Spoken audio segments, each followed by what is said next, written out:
Hello, hi guys.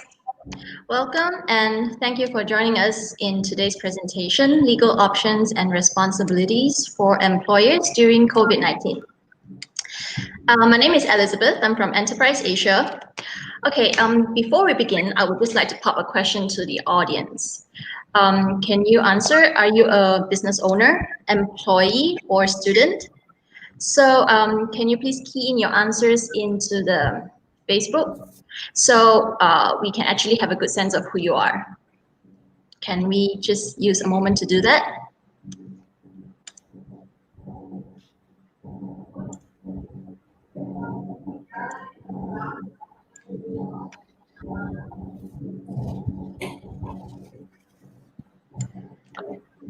All right, great. We have a few answers: business owner, employee. It looks like mostly employees. Okay, business owner.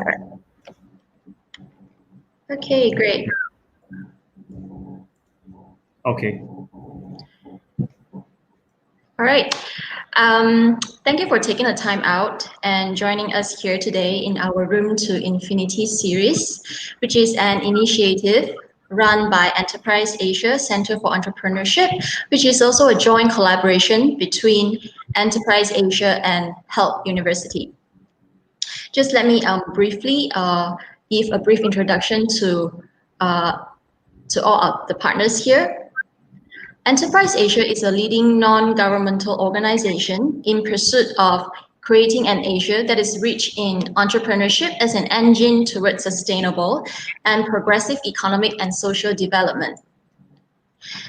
And the Enterprise Asia Center for Entrepreneurship, the objective is to accelerate the growth of entrepreneurs in Malaysia and across Asia through evidence-based industry best practices, curating transferable framework for shared values practices, and aggregation of innovation and innovative practices. And in the Room Infinity here today is actually a series of entrepreneurial sharing session, which is an initiative by the center to educate businesses and concurrently empower youth on thought-provoking topics and promoting entrepreneurship in the process. And our partner Help University, a leading institution of higher learning in Malaysia, and is the first private university in Southeast Asia to achieve 5 stars in 8 categories in the 2020 QS Stars University ratings. So without further ado, let me briefly introduce our speaker of the day, Chen Yu Szen. He is the partner of Messrs Anton Chen. Yu Szen holds a Bachelor of Law degree with honors from the University of West of England of Bristol. He was called to the English bar as a member of the Honourable Society of Middle Temple in 2013 and currently heads the Employment, Family and Corporate Division of the firm. He handles disputes relating to employment and industrial matters and has appeared as lead and junior counsel at all levels of the Malaysian court system. At the same time, providing corporate legal advice in context of employment to small medium enterprises, as well as handling various employment policies for companies in Malaysia. So today's live talk, Yu Szen will be sharing with us about the legal options which the employers can take during the COVID-19 period, such as implementing reduction of salary or working hours, retrenchment, temporary layoffs, and various separation schemes that employers can utilize. He will also brief us on key considerations before implementing all this, as well as suggesting the best practices that employers can take. So before we jump to the presentation, I'd like to address this to the audience that we'll be running a live Q&A at the end of the presentation. As you're watching this from the FB live streaming, if you have any questions at all, just pop them in there. All right, and right now let's hear from Yu Szen. Hello, everyone. Yes, I'm Yu Szen, and I just like to thank everybody for tuning in. I'm just looking at the live comments, and I'm seeing a majority of employees. I would also give some advice in relation to employees, but these slides are in particular from the employee's perspective. Okay, so I'll start. Okay, in MCO, employers are faced with many challenges, and one of them is cost cutting. What do I do as an employee? What can I do? And there are a few options, of course, and I will discuss these few options. And these options are number one, you can do a reduction of salary, you can do a temporary layoff, you can do what's called a voluntary separation scheme, a mutual separation scheme, as well as retrenchment. Now, of course, these options are suggested options. There are many ways in which an employer can use those options, and it must be done carefully. Not only must it be done carefully, it must be done to minimize risk, so that your employees would not file a claim either in industrial court or labor court. Yeah, so I'll go through these options. Now, before considering these options, there must be a few factors to consider, right? And first of which is a status of an employee. Now, the first thing, before you even talk about a reduction of a salary, before you even talk about a voluntary separation scheme, you have to consider whether or not the employee is covered under the Employment Act. And that's the first thing which I'll cover later. For employees who are not covered under the Employment Act, you would have to look at the terms of contract, right? Third, also the number of workers. So when you're looking at either retrenching or you're looking at downsizing your company, you have to look at number of workers and also the financial position of the company. So if, for example, if your company is doing really well and you try to retrench your company, it's going to be not considered a bona fide or genuine, right? So that's a very important prerequisite in terms of what options you want to take. I will also be discussing the consideration by some of these FAQs, some of these guidelines or directives, so to speak, by the Ministry of Human Resources Malaysia. They have been issuing that. And also I'll be considering, and also for employers, you have to consider the wage subsidy. Perhaps if you qualify, then you may consider that. Also, and finally, the consequences of termination. So I'll be discussing, in the event that the employee chooses to bring you to court, what you would do, what are the consequences of it. So there are two things, unfair dismissal and constructive dismissal. Okay, so going back to the status of employee, how do I determine if an employee is covered under the Employment Act? Now, following the Act, first schedule of the Employment Act, you would look at the requirement of whether or not they are considered employees of private sector. Usually, most of you would be covered, and most of the employees would be covered under this. Public employees, government servants wouldn't be considered protected under the Employment Act. Secondly, their wage ceiling must not be more than 2,000. So for all employees, generally, you would be covered under the Employment Act if your salary is not more than 2,000, so below 2,000, okay? Secondly, there are also categories of protected employees who, regardless of the wage ceiling of 2,000 ringgit, are considered to be employees who are covered under the Employment Act. And these include manual laborers, drivers, vehicle mechanics. So these employees in these divisions like manual laborers and drivers, regardless of whether they could be earning 3,000, they could be earning 4,000, they would definitely be covered under the Employment Act. Now, why is this important? Why is the consideration of employment important? Because the Employment Act is basically, if I'll bring an analogy, it's like your employment contract is under the law. So your terms include the terms like a notice of termination, how many hours of work, your annual leave, all that is all bundled up nicely in the Employment Act. So employers, you must consider that before you proceed to think about what option. Independent workers and casual workers are not employees. So what are independent workers? Independent workers are people who, for example, they do a contract for service, meaning that they have a particular fixed term, and they are not bound by the term. They are not bound in the sense that they are not permanent employees of the company, right? And they're not classified, so they're independent contractors. These are people are not covered under the Employment Act. And also foreigners, yes, they are they are protected under the Employment Act, provided they satisfy the requirements under the Employment Act, which is less than 2,000. So if they're less than 2,000, you're a foreigner, yes, you are considered protected under the Employment Act. Okay. Now I want to address some of these. One of the considerations of before you consider an option of taking reduction of salary and whatnot. There has been FAQs issued by the Ministry of Human Resource, and one of them, chief of which I see in Human Resource, is that the guidelines is that employers must pay.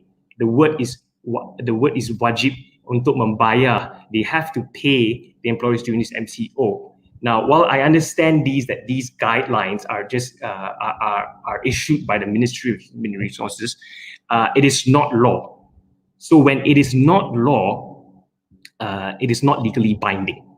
Okay, so employees do need to take cognizance of that. So whether or not you have to pay, during this MCO, it's entirely up to the principles of law, and as well as some of these case laws, or even in fact, if there's an act of parliament to show that there is law, then yes, we can use that law, right?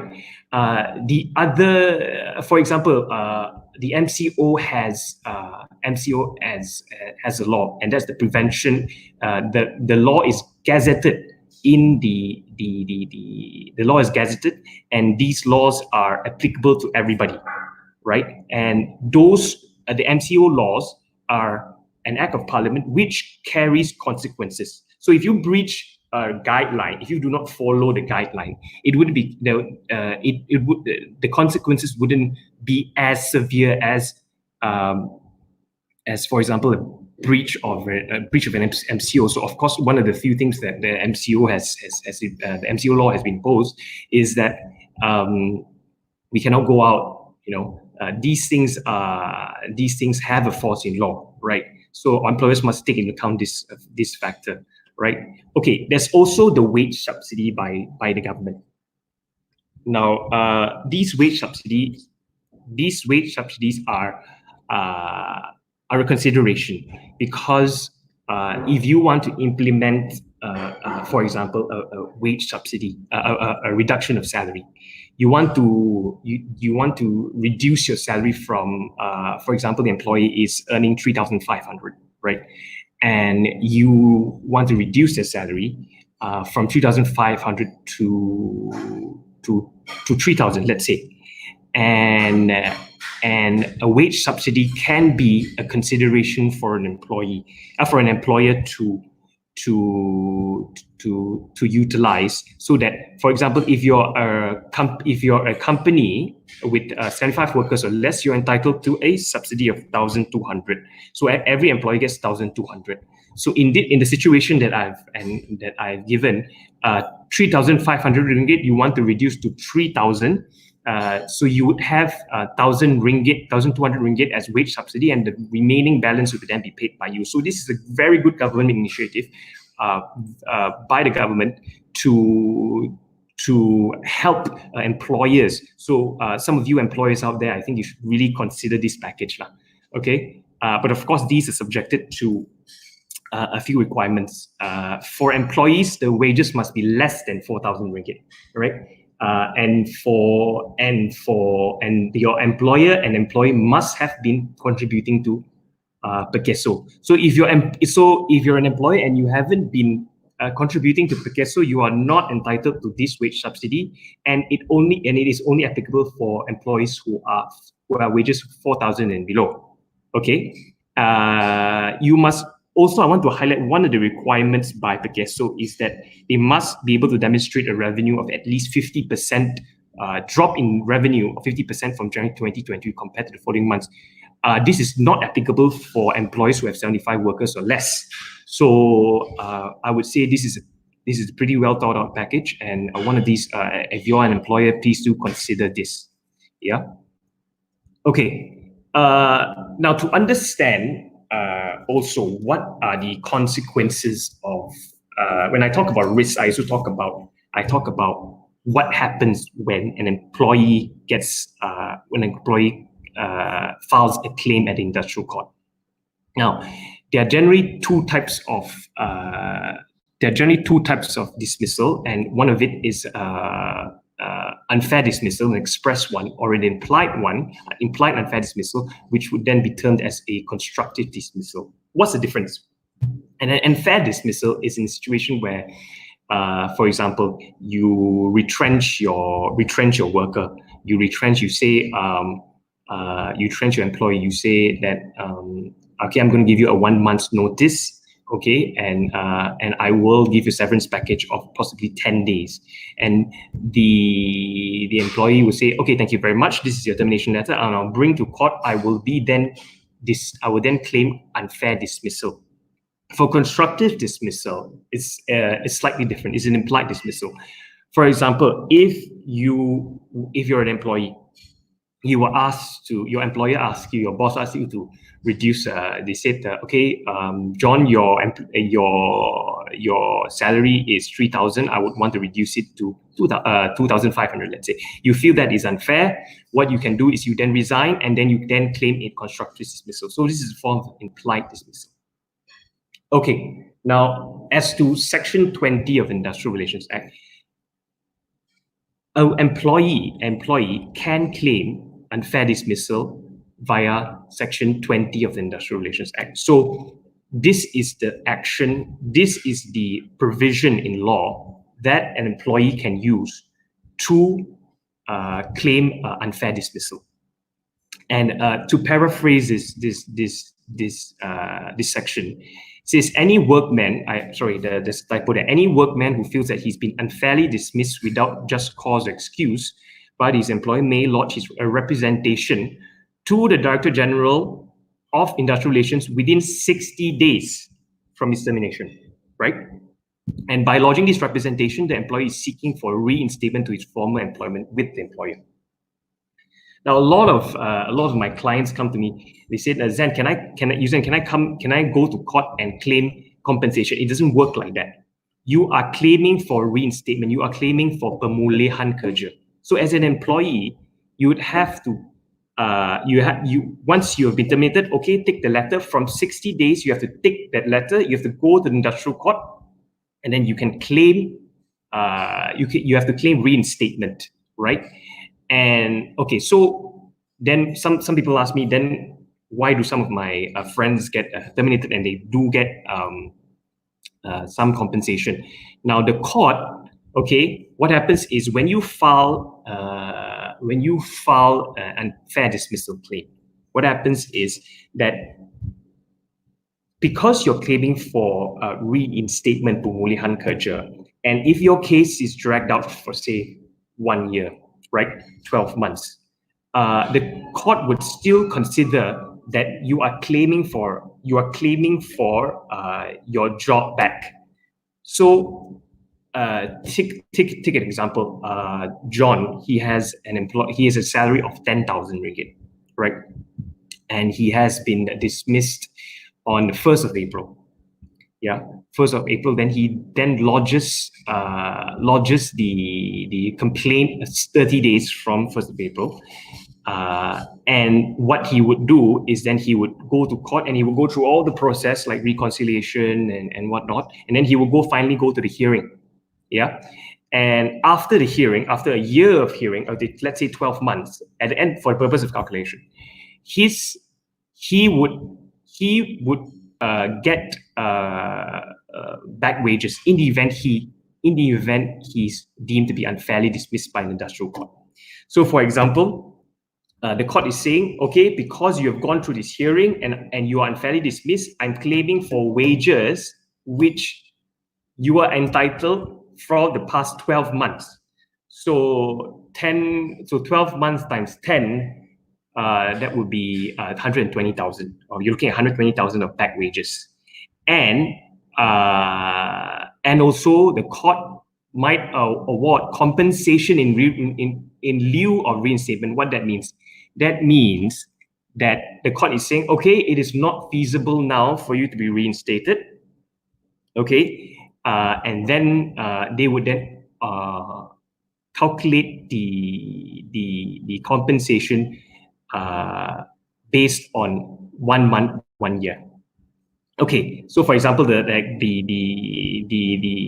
example I gave just now, John, he's been working for the company for 2 years, for example, he's working for a company. So after 12 months of hearing, all right, he would be entitled to 120,000 of back wages, and if the court deems his reinstatement to not be feasible, then what they would do is order for compensation, and compensation will be calculated 1 month for every year of service. So that would mean 2 years, that would mean 20,000. So total compensation would be 140,000. So, and the reason why I'm highlighting all these consequences, because the employer must have in the back of your mind the risk that your employee, that when you are retrenching your employee, whether you're imposing a policy, whether you're imposing a reduction of salary, you must take into account the consequences and the risks surrounding what you are doing. So you must tread carefully.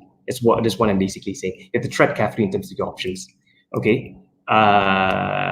Okay, now I will just go to, okay, I've already explained what unfair and constructive dismissal means. I want to go to the first option. Okay, first option. Now, there's been a lot of lawyers or HR or even the government would say that for you to reduce your salary, you have to get consent. That is generally true. Yes, you have to get a consent, right? But for protected employees, you cannot reduce the salary unless there are preconditions. Okay, preconditions under the Employment Act. So you cannot reduce unless there is consent, right? That is the general rule. Okay, but I would then discuss later on how we can circumvent that. Yeah, but by and large, before you reduce your salary, first, always number one, if your employee is not covered under the Employment Act, look at your contract. Does your contract contain a clause for salary reduction? Now, I understand most of my clients, they wouldn't have that. So then you go on to the next question. Consider if salary deduction is the best step. Now, what other steps are there? So there are things like reduction of work hours. You can reduce your work hours. You can reduce. You can change the job scope. So there are other options in which you can exercise as an employer to provide the best option, not only for your employee, but also the company as a whole. And in reducing your salary, like I said earlier, you can consider the wage subsidy program. Yeah. One of the methods I see for some companies is that they pay a base and then a commission. Now, what you can do is you can offer to the employee, look, John, I'm using John again.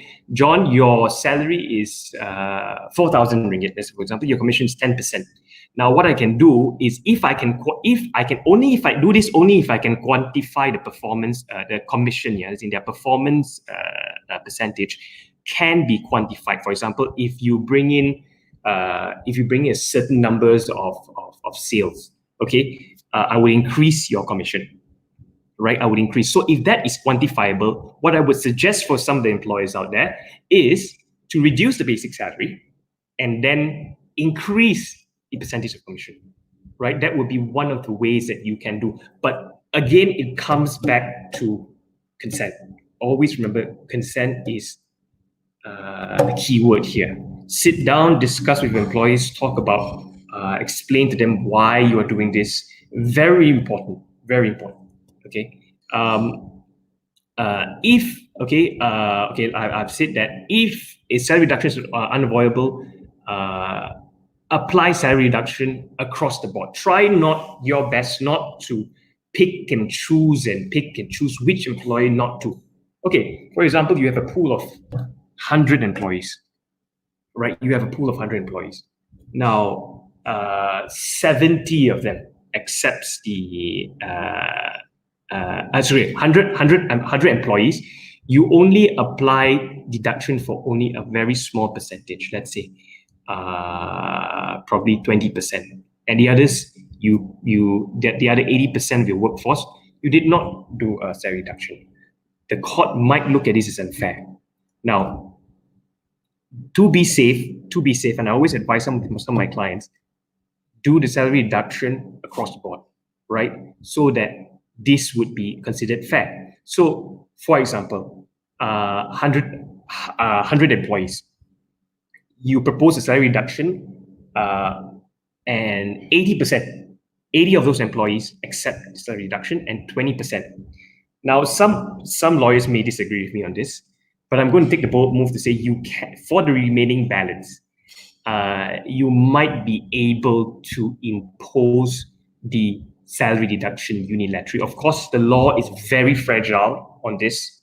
Some employers might disagree with me, but always remember, when it comes to implementing a policy, the policy needs to be fair for everybody, right? For everyone. Yeah. Okay. Second option. The second option is a temporary layoff. I'm not going to touch too much on this because it's basically pretty straightforward. Yeah. A temporary layoff is basically a suspension of work for a temporary period. You can do it for 2 months, 3 months. Yes, but keep in mind that these temporary layoffs might be considered fair if and only a fair wage package is given, or a severance or a compensation period for the period. So you're telling the employer, okay, John, I'm laying you off, right? I'm laying you off, and for that 3 months, okay, I'm going to give you maybe 2 months of salary or 1 month of salary. So see if the employee is amenable to that. Yeah, and in that temporary layoff, you can even consider assisting these employees possibly to find a job somewhere else. Yeah, but again, I cannot stress this. Again, consent must be obtained, right? And keep in mind that all temporary layoffs, including retrenchment, which I will discuss later, must be reported to the Labour Department. So if you're going to do an exercise, please give notice to the Labour Department that you're doing this. Otherwise, it might be considered unfair. Yeah. Okay. Now I'm going to voluntary separation scheme. Okay. What is a voluntary separation scheme? Now, we are hearing in the market there are a lot of options. There are a lot of things like VSS, MSS. A lot of these things are in the market, right? But what are they? And voluntary separation scheme is basically in very, very simple layman words. Employers will offer to these employees, okay, I'm going to give everyone a severance package, right? I'm going to give a severance package of 1 month, for example. And that 1 month is then written in a circular, okay, like an email or a memo to everyone. Okay, everybody, we are going to offer. The keyword is offer. You're not imposing a severance package. It's very different. That's why the keyword is voluntary separation scheme. We're telling everybody, okay, I'm going to give 1 month of 1 month as severance pay, and including your annual balance annual leave. Who wants to apply, right? This is a very, very good way of reducing your workforce, right? Okay, for example, you want to do a VS, you want to conduct a VSS, okay? You conduct a VSS, 100 of your employees, you conduct a VSS. Let's say 80% of your workforce applied for it, and just a remaining balance. Now, if that remaining balance rejects the VSS, okay, fine, then you can then retrench them, because the court would look at whether or not this is a bona fide or genuine exercise of retrenchment, and voluntary separation scheme is definitely one of the great options that an employer can take before considering retrenchment. And what makes VSS so great is that it's voluntary. I apply for it. Yeah, and this works very well with especially big companies. Smaller companies, I would recommend a mutual separation scheme, which I will discuss later.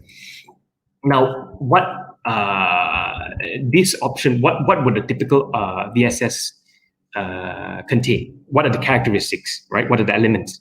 Number one, like I've said, offer letter. Number two, you have to explain in your letter why you're doing this. Okay, for example, in this situation, in this COVID-19 situation that we're all in, we're going to explain as to why the employees would explain, okay, in view of this pandemic, we are restructuring the company and we're considering, we're taking measures to cut costs.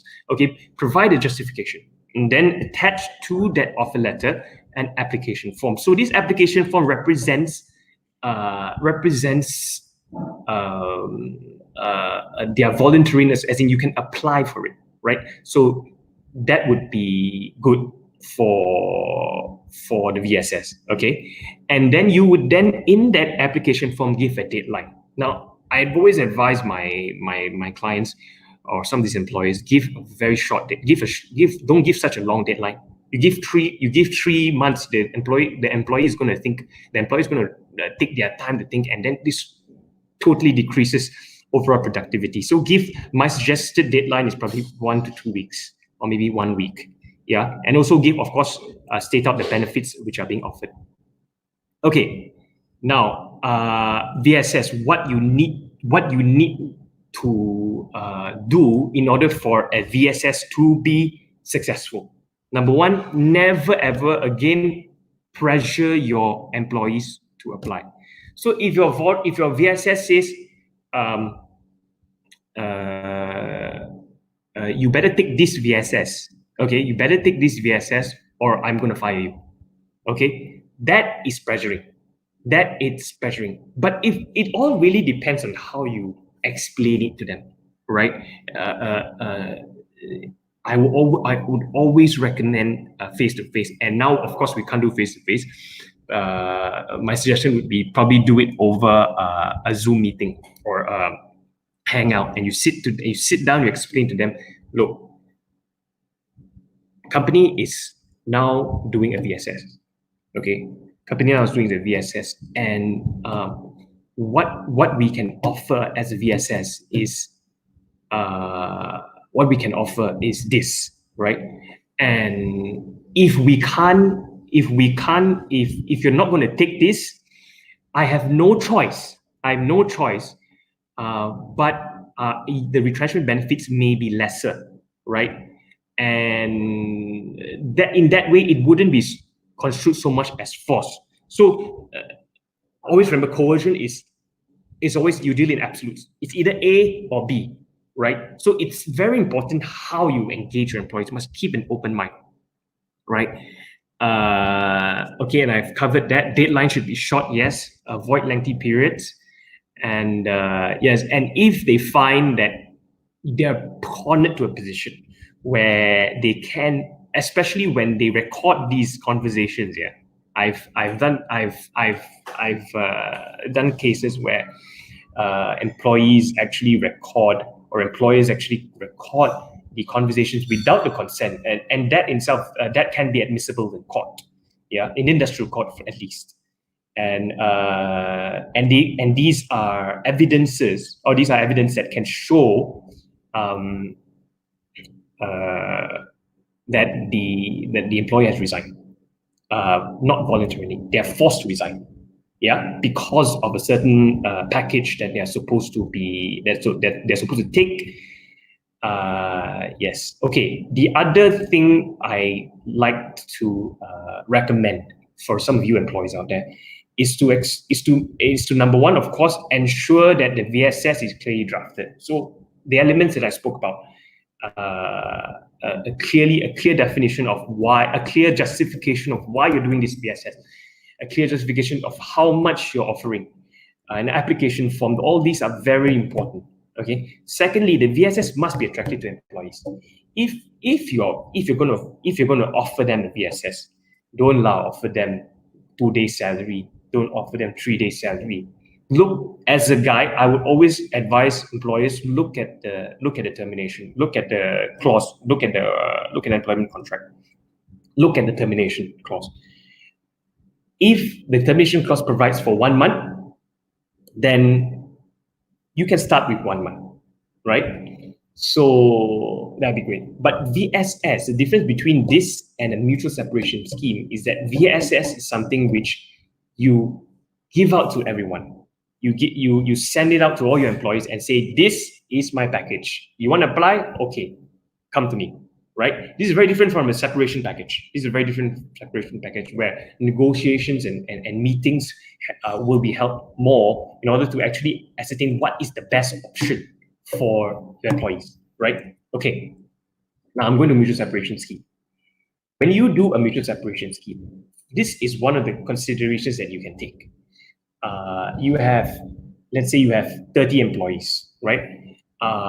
30 employees, you want to conduct a mutual separation scheme. Now, the mutual separation scheme will be done in one-to-one, always one-to-one, right? Or if it's inevitable, perhaps the boss and probably the HR director will be there, right? They'll sit down, and employers must keep an open mind, right? They must always have the idea that the first offer that I give will not be the offer that the employee will take at first when they meet for the first time. Yeah. And what you can do is you sit down and you discuss. Don't prepare the mutual separation agreement first. Sit down, discuss, have an open-minded meeting, right? As to what is the best. And most importantly, and if you're doing employee mutual separation scheme, my suggestion is to record it, right?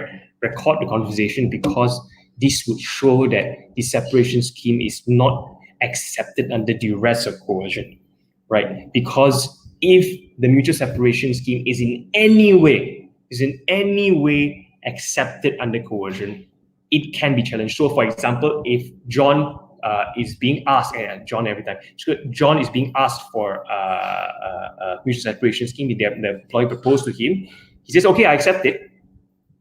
And then he goes to court and he claims for unfair dismissal. It's possible. It's very possible. So employees are advised to tread very carefully. Okay. I've already said discussion should be minuted. Okay. Yes.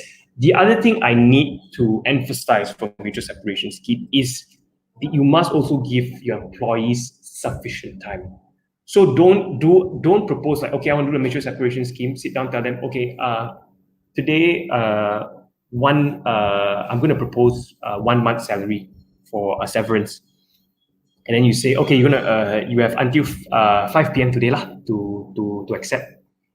This puts a lot of pressure to your employees. So possibly give them maybe a week or a few days to think about it, because if you're going to tell them, look, this is the situation, we're just going to give you 1 month. If you don't like it, then we just terminate you. You know what I mean? It's going to go against the whole idea of a mutual separation scheme.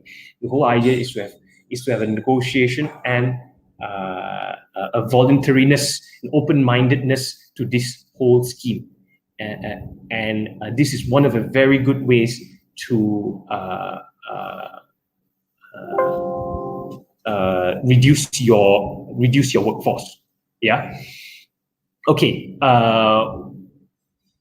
Okay. Then the other thing I just want to emphasize is the idea of retrenchment. Okay. Now, retrenchment should always be a last resort. And why do I say that? Because retrenchment is basically telling, okay, 80% of your workforce, I've done a VSS, I've done a voluntary separation scheme, and now I want to retrench these 20 employees, right? These 20 employees will have to, these 20 employees will be then retrenched unilaterally. So basically you're telling the 20 employees, look, this is the severance package, take it and go. So basically that's what you're telling. But to do that, there are a number of requirements, right? Before considering retrenchment. So retrenchment, again, I emphasize, should be always the last resort. Yeah.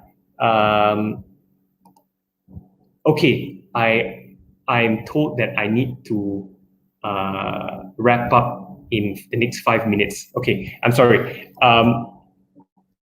Okay, let me just move on. Okay, a very important requirement is the two things. There are three things. There must be a surplus of labor, number one. Number two, foreigners always out first. Foreigners always out first, right? PR is not considered foreigners.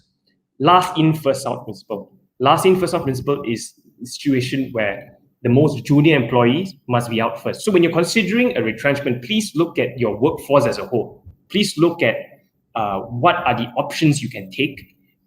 Look, you say, okay, probably this department has 20 junior employees, 10. So you would have to look at the 20 junior first before looking at the 10. But there are situations where you can depart from the LIFO principle. And at LIFO principle, and for example, there is a case.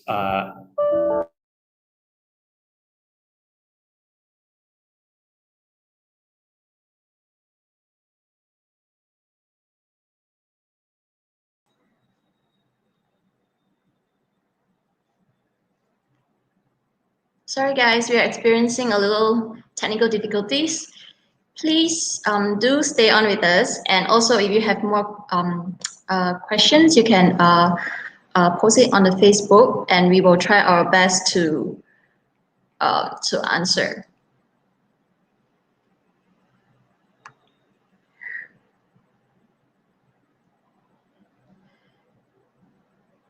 Okay. Okay, we are trying our best to work with him at the backstage. So just kindly bear with us for just 1 minute.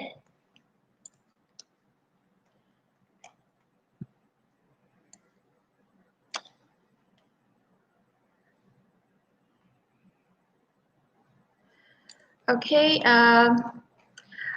Well, while we are waiting for him, allow me to do a little commercial break for Enterprise Asia. We are actually having quite a bit of upcoming events such as summits and awards after the MCO at the second half of the year. So actually, if you want to know more about our events, you can come on to Enterprise, follow us on Enterprise Asia Facebook, and also visit us on our website, www.enterpriseasia.org. Okay, they are still working with him. Okay, sorry everybody. My battery got. Okay, anyway, how many more minutes I have, Elizabeth? Okay, we still have 15 minutes more. Okay. So how about we jump straight to the Q&A? Sure. Actually, yes. Let's jump to the Q&A. Yeah. So actually, okay, let's start Q&A. Okay, we have one from Nicholas Chin. What is the process for laying off a staff? Can this be done after the MCO, or can notice be served during the period? No, you can. Laying off a staff doesn't have to be after the MCO period. You can even do it now. And what I would suggest is, what you can do now is do analysis of your your company. Look at the structure of the company. Is this, for example, is this department in a surplus? Is this particular job, if I need 10 people, if I need only 3 people to do a 10% job, 10% job, then that's considered surplus. So look at these factors before you then exercise a laying off or retrenchment. Yeah. All right. Okay, next we have an interesting one from SK Surain. What if an employee does not want to go to work because they are anxious about COVID-19 even after the MCO is lifted? What if an employee does not want to go to work because they are anxious about COVID-19 after it's lifted? Yeah, that you would then have to discuss with your employer. You have to speak to your employer. Look, I'm anxious. I don't really understand the context. Anxious, I think meaning that fear of getting COVID-19. I think that's what you mean by anxious. I'm just going to assume it's that. And if you feel that you're anxious in that manner, then you will have to discuss with your employer. You have to discuss with your employer, because if you don't come to work without any reason, you are going to be considered absent from work, and absenteeism is a misconduct, right? Which then entitles your employer to terminate you based on grounds of misconduct. So bottom line is, don't do that without speaking to your employer first. Okay? Right. Okay, let's move on to Stephen Leong. Stephen Long. One of the conditions of the pre-Hatin wage subsidy is to retain your employees for at least 6 months. So what if the business becomes unsustainable during this period and has to retrench employees to stay afloat? Exactly. So if the Pekeso package says there's one condition that they have to retain employees. If it becomes sustainable, then you would have to, what you have to do is, if it's within the first 3 months, then you have to conduct a retrenchment exercise. No issue. But what you have to do is you have to then inform the labor department and also the Pekeso department that you're retrenching those employees. So yes, that would answer your question. All right. We have another one from Irene Koo. Does it mean if the employer demands for a salary cut, the employee can demand to reduce working hours to match with the pay cut? Does it mean if the employer demands for a salary cut, the employee can demand to reduce the working hours to... Okay, when you say demand, I assume you mean you take the thing or leave it, right? If you're an employee and you're faced with that, okay, record a conversation, take it, claim constructive dismissal if you're an employee.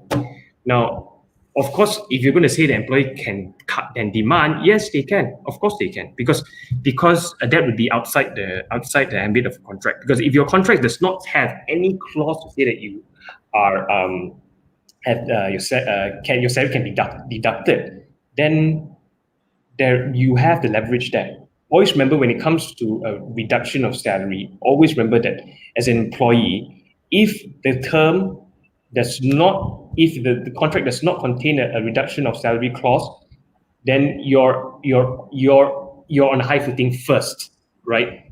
And then you would then say, instead of reducing my pay cut, I want to reduce my working hours, which is fair. It can be fair. But again, like I mentioned just now, that if everybody accepts the salary pay cut 80% and you're that 20%, and they retrench you, the court might consider that fair. So please keep in mind also what happens to the other workers also might affect you. So yeah. Okay, we have an interesting one from Y Peng Chiang. Okay, if we go for salary deferment to pay 80% now and balance to be paid later, like 3 months, do we need to lodge with JTK? Sorry, if a salary deferment. If we go for salary deferment to pay now and balance to be paid after 3, if you are a salary deferment to pay 80% now and balance, okay, if you want to do anything to do with salary adjustment, salary deferment, these things has to be lodged with JTK only if you are less than 2,000. Anything above that, that depends on both you and the employee. So there's no requirement for you to report if you do a salary reduction if you're above 2,000. Yeah, only in situations for VSS, situations of temporary layoffs and retrenchment. These are few of the options that an employer takes. They must inform the Labour Department. Okay. From Neil James, can the company deduct my annual leave for working from home? First of all, again, I'm not sure whether you are below 2000 or above 2000, but I'm going to assume you are above 2000. And if so, they generally can't do it without your consent. Again, this must be impressed upon, that you can only do an employer cannot simply utilize your annual leave without your consent, because annual leave is basically the logic behind it is that you apply for an annual leave and then the employer accepts it.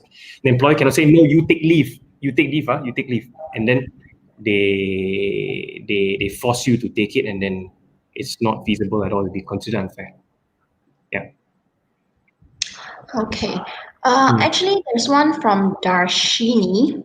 Darshini. She's saying, like, so many businesses are actually going bankrupt, right? So they cannot pay. How do they carry on with no money? And she continues by asking, like, the bigger issue is companies who can pay but choose to sack employees because they are opportunistic. Can you repeat that question again? Can you just repeat that question? It's pretty long. There are companies who can pay but choose to sack employees because they are opportunistic. Okay, right. Okay, I answer that first. If the company can choose to pay, but they don't pay, in a sense, when I mean don't pay, meaning that they just retrench you, and let's say they just give like 10 days. These people, that means they have not been done.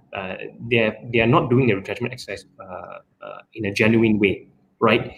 One of the requirements of retrenchment, I did not cover that, is I've covered it just now, is that you must justify to court that your finances are declining. If you cannot justify that factor, it likely be that the retrenchment exercise is not going to be there. And as an employee, what you can do is, one of the suggestions is to do a CTOS search, right? You CTOS search or an SSM search, you check their company's accounts. If they are in good financial health, there's absolutely no reason why they can't retrench, you see. But having said that, if indeed that the company has really almost like closing in on zero, right? These companies can actually jump straight to retrenchment instead of doing a VSS, because they have no money for that. They have no money for MSS, VSS, whatever, not layoffs and everything. They don't have money for that. We'll go straight to retrenchment. So it really depends on, number one, if the company's finances are declining, you must ascertain that, and not just I'm projecting it to decline. It has to show that the finances are declining. And secondly, evidence.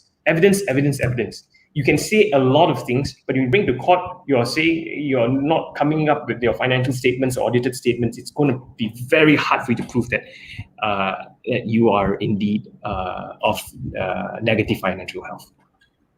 Yeah. Okay. Okay, one from TJ Valerio. If we decide to cease business, can we terminate staff without compensation? If we decide to cease business, can we terminate staff without compensation? First of all, you have to look at the contract, right? And my suggestion is to not do that. Because usually contracts will contain a termination clause, which is that I can terminate you based on 1 month of salary, and you likely have to pay that 1 month of salary or 2 months of salary. So yes, and my suggestion is, when you retrench employees or you want to terminate this staff because of your finances, always remember that these must be done through the principles of LIFO and foreigners in, foreigners out, that kind of principle, and the thing has been redundant. All this must be thought out first before taking a step to terminate an employee. But I wouldn't suggest terminating a staff absolutely without compensation. Like even if you got 10 days, you should bare minimum should give as best as you can. Yeah, because you do not want to, the less compensation you give, as in the less compensation you give, it is likely that the court may look at this as unfair, given your circumstances. Yeah. Okay. Next question. Right. Okay. There's okay, one question here. My employee is missing from work since the start of MCO. What legal actions can I take? I like these questions because I actually get a lot of these questions. Absent from work, working from. Okay. Number one, what you can do. First of all, get the WhatsApp the employee, email the employee, send the employee. To ascertain how many days that he has been absent. Now, I'm not sure what, Elizabeth, your work, what does your employee do? Because if your employee says, I cannot work from home, what? I can't work from home. So I'm missing from work, and that's why. So that they may have an argument there. But if they can work from home, then send them a letter, say that please reply within 14 days as to why you have been absent from work from date 1st April to 20th April. Send them. If they don't come back, okay, it's actually a show cause letter. This is entitled show cause letter. If they don't come back, then they can reply. Then you can proceed to do perhaps a domestic inquiry, right? A domestic inquiry like Zoom or via Zoom. And then once all that, because it's considered misconduct, absenteeism misconduct, and then go through the process of the domestic inquiry. If they don't attend, if you have given them warnings, then you can terminate them. Yes, it's either you give after issuance of show cause. It's either you give warnings, right, or you can proceed to domestic inquiry and then proceed to terminate them. Yeah, but you cannot just terminate them immediately. Like that is my opinion is that summary dismissals are only only reserved for things like theft or stealing company funds or even fighting with a senior employee. So those it causes harm to other employees. So that can justify summary dismissal. But for absenteeism, I would say, to be on the safe side, please give a show cause letter, conduct domestic inquiry, and then terminate. Okay. Okay. There's one here. How can employer consider to revoke offer? How can employer consider to revoke what offer?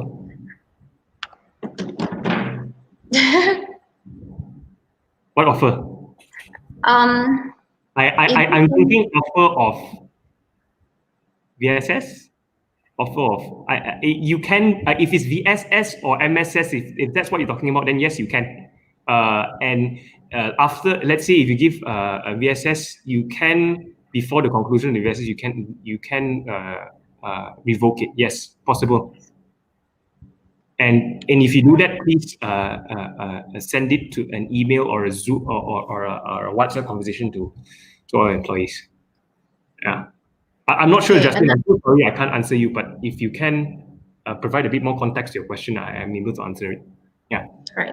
Okay, next we have one from Noreen. Can a company terminate or lay off me during the MCO without any separation package? I would suggest no. For employers, no. My answer is still the same from just now. My suggestion is to not do that, because employer contract will contain a termination clause which an employee will have to give compensate you with salary, or not compensate, they give you a salary, unless of course they ask you to still work, and then possibly yes, but I generally no. Yeah. Generally, no. For all questions, generally, no. My answer to termination without compensation is no. Yeah. Okay. Okay. I think we only actually time is kind of running up. How about we take one last question? Actually, there's one interesting from Noreen also. Can a company lay off an employee whom is senior, however keeping new staff, keeping the new and removing the older staff, meaning like first in, first out? Can the company lay off an employee whom is senior, keeping a new staff? keeping the new and removing the older staff. Let me first meaning that I'm assuming that you remove a senior and keep the junior. I'm assuming you're saying that yes, you can. Okay, you can do that, but okay, there is a case of one of these university case. I forget the name, but I can provide to you the case. But what had happened was the lecturer, they've actually retrenched the senior lecturer on and keep the junior lecturer because on the basis that the junior lecturer could teach the students more subjects. If they could, in other words, their job function is much wider than a senior. In those situations, yes, it's much more feasible for you to keep these junior employees as opposed to scale. Of course, it's subject to other requirements, but generally, yes, you can depart from the LIFO principle. Okay. All right. Thank you so much. And basically, I'd like to address it to the audience. If you have any questions we didn't get to today, or you have new questions at all, please contact Yu Szen at the email shown on the screen. Yeah.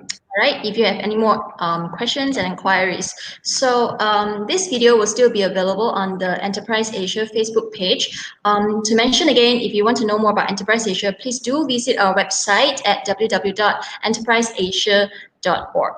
And thank you, Yu Szen, for this very informative and insightful presentation. And on behalf of Enterprise Asia and Help University, thank you everyone for attending today's Room to Infinity live talk on legal options and responsibilities for employers. We hope to see you again next time in our Room to Infinity series. All right, thanks guys, bye. Okay.